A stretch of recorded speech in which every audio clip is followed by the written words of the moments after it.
কথা আছে, দরজা বন্ধ করো।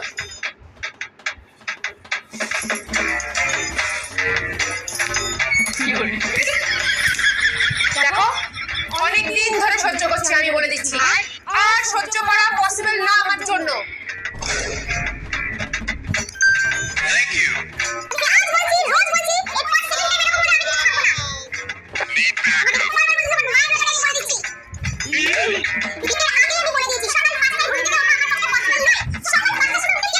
আরে ভাই চলে আমাদের বাড়িতে ওর জন্য কেক বানিয়ে বসে আছি, সাথে চিকেন তন্দুরি। বৌদিকে চাপ দিস না, বৌদি এখন 2.5 ঘন্টা ব্যস্ত আছে।